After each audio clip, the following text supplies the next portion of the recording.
Sizing. Sizing is, we have already studied warping. In warping, we make a beam of lengthwise yarn.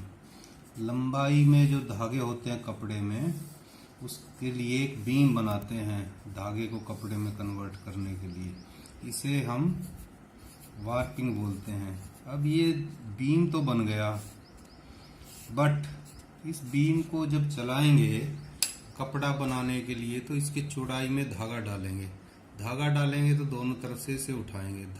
उठाएंगे तो इस पे सारे धागों पर जोर पड़ेगा, स्ट्रेस वीविंग में पड़ेंगे. इसे बोलते हैं शेडिंग, उठाना. ऐसे जब जोर पड़ेगा तो इसमें स्ट्रेंथ होनी चाहिए. Point number 1, it should have this yarn or this warp or yarn should have strength for weaving. जो अगला प्रोसेस है उसके लिए उसमें सारी क्वालिटीज होनी चाहिए. नंबर 2, ऐसे धागे होंगे खूब सारे 4000, तो ऐसे ऐसे ऐसे ऐसे वो रब भी करेंगे. तो ये रब करेंगे तो नंबर 2 बात, इसमें से कोई फाइबर रेशा निकल रहा है तो एक दूसरे में फंस जाएगा. तो फाइबर रेशा को भी हमने स्मूथ करना है, यानी कोई लेयर लगानी है तो वार्प या यार्न स्मूथ हो जाए.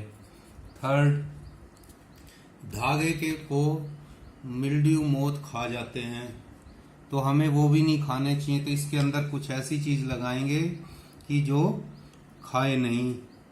चौथी बात, जब ऐसे ऐसे मूव हो रहे हैं, रफ सरफेस है, उसके बाद भी ये एक दूसरे को टच तो करेंगे, बार बार ऐसे कपड़ा बना रहे हैं तो इस फ्रिक्शन भी लगेगा. तो फ्रिक्शन जो होगा यानी एक दूसरे के साथ में रगड़ खाएंगे तो इसके ऊपर कोई लेयर होनी चाहिए. ये कुछ एक मेन पॉइंट है जिसकी वजह से हम इसको एक जो है सॉल्यूशन के अंदर से पास करते हैं. किसको? इस वार्पिंग बीम को.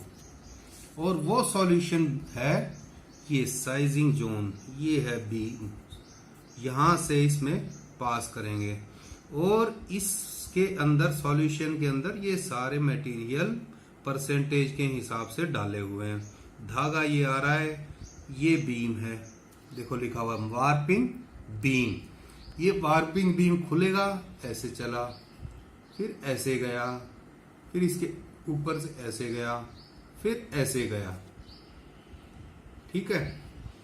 और ये फिर इस सॉल्यूशन के अंदर आ गया. सॉल्यूशन के नीचे ऐसे ऐसे करके वो जो है आपके रोलर लगे हुए हैं, उस सॉल्यूशन के अंदर से पास हो गया. अब इस सॉल्यूशन के अंदर सबसे पहले तो पास होने के बाद में उसके सॉल्यूशन लग गया. तो क्या करेंगे, यहां से ये लेंगे और यहां 2 रोलर के बीच में से निकाल लेंगे. एक्स्ट्रा सॉल्यूशन इसी में वापस निचुड़ के चला जाता है.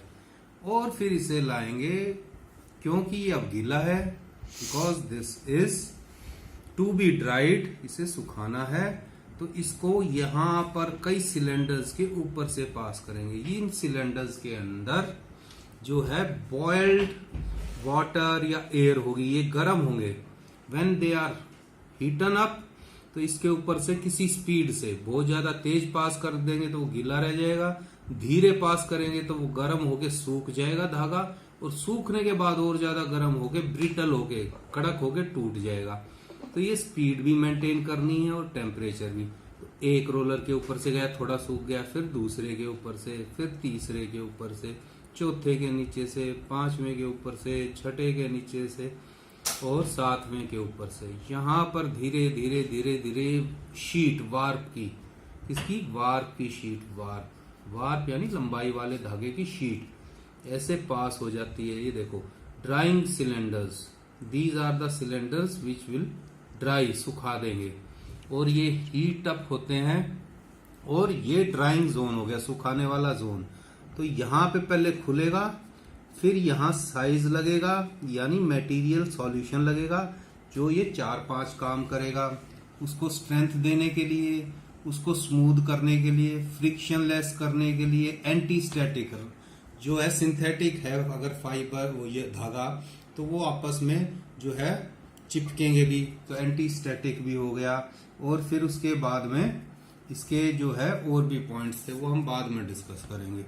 यहां से आकर ये सूख गया, सूखने के बाद ये धीरे से यहां पर लाएंगे और फिर से इसको बीम के ऊपर लपेट देंगे। इसका नाम था वार्पर बीम, वार्प बनाया था तो वार्पर बीम नाम है। वार्पर बीम साइज होने के बाद में इसका नाम आ गया वीवर्स बीम, वीवर का बीम, वीव करने का, WEAVE। कपड़ा बनाने के प्रोसेस को वीविंग बोलते हैं, WEAVING, वीविंग। तो वीविंग से नाम आया वीव। तो वीवर्स बीम यानी वीविंग के लिए अब ये बीम तैयार हो गया है। और पहले वार्प लिए थे तो वार्पिंग बीम बन गया वार्पिंग में, और वार्पिंग बीम से साइजिंग में वीवर्स बीम बन गया। ये हेड पॉइंट है, मेन पॉइंट है, ये स्टार्टिंग पॉइंट है।